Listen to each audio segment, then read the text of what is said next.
एक बार की बात है, जब गौतम बुद्ध जी मगध राज्य के एक गांव में ठहरे हुए थे। गांव से थोड़ा बाहर एक मोची अपने परिवार के साथ रहता था। उस मोची के घर के पास एक तालाब था।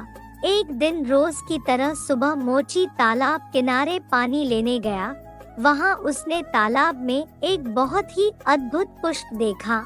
वह पुष्प देखने में बहुत ही सुंदर था और चमत्कारिक भी प्रतीत हो रहा था। मोची ने तुरंत ही अपनी पत्नी को बुलाया और वह पुष्प उसे दिखाया। मोची की पत्नी आध्यात्मिक और धर्म में आस्था रखने वाली थी। वह पुष्प को देखते ही समझ गई कि जरूर कल यहाँ से गौतम बुद्ध जी गुजरे होंगे। उन्हीं के प्रताप से यह पुष्प खिला है। पुष्प को चमत्कारिक मानकर मोची ने एक योजना बनाई। उसने अपनी योजना के बारे में पत्नी को बताया कि वह इस पुष्प को राजा को देगा और उनसे खूब सारी स्वर्ण मुद्राएं लेगा। उसकी पत्नी ने भी सोचा कि यह पुष्प उनके किसी काम का नहीं है, इसे राजा को ही दे दो, कम से कम कुछ कमाई तो होगी। पत्नी की सहमति के बाद मोची राजमहल की ओर निकल गया। राजमहल के रास्ते में उसे एक व्यापारी मिलता है। मोची के हाथ में पुष्प देखकर वह रुक जाता है।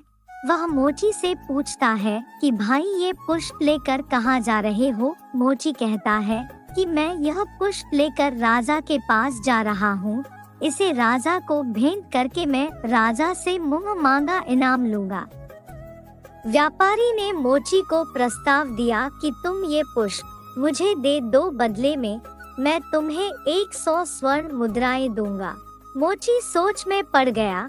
उसने सोचा कि जब व्यापारी इस पुष्प के लिए 100 स्वर्ण मुद्राएं दे रहा है तो राजा तो और ज्यादा देगा। यही सोचते हुए उसने व्यापारी को पुष्प देने से मना कर दिया। थोड़ा आगे चला ही था कि उसे रास्ते में राजा आते हुए नजर आए, जो गौतम बुद्ध के दर्शन के लिए जा रहे थे। राजा भी मोची के हाथ में वो दिव्य पुष्प देखकर अचंभित हो गए।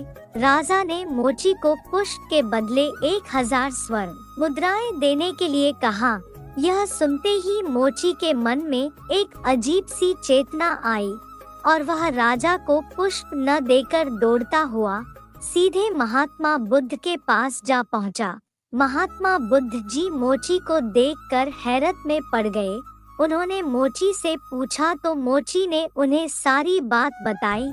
इसके बाद मोची ने वह पुष्प महात्मा गौतम बुद्ध के चरणों में अर्पित किया और उनसे कहा कि पहले तो मेरे मन में पुष्प को देखकर लालच आ गया था, लेकिन अब मैं समझ गया हूँ कि जिसकी छाया पड़ने से ही एक पुष्प इतना दिव्य हो गया हो, अगर उसकी शरण में मैं चला जाऊं तो मेरा जीवन भी धन्य हो जाएगा। इसके बाद वह आजीवन महात्मा गौतम बुद्ध का शिष्य बनकर रहा। कहानी से सीख, हमारी जिंदगी में हमें बहुत से चीजें अपनी तरफ आकर्षित करती हैं, लेकिन हमें उनके लालच में न फंसकर अपने ज्ञान का प्रयोग करके जीवन में सही राह को चुनना चाहिए। मेरा वीडियो आपको कैसा लगा प्लीज कमेंट करके बताइए। शेयर, लाइक, सब्सक्राइब जरूर करें।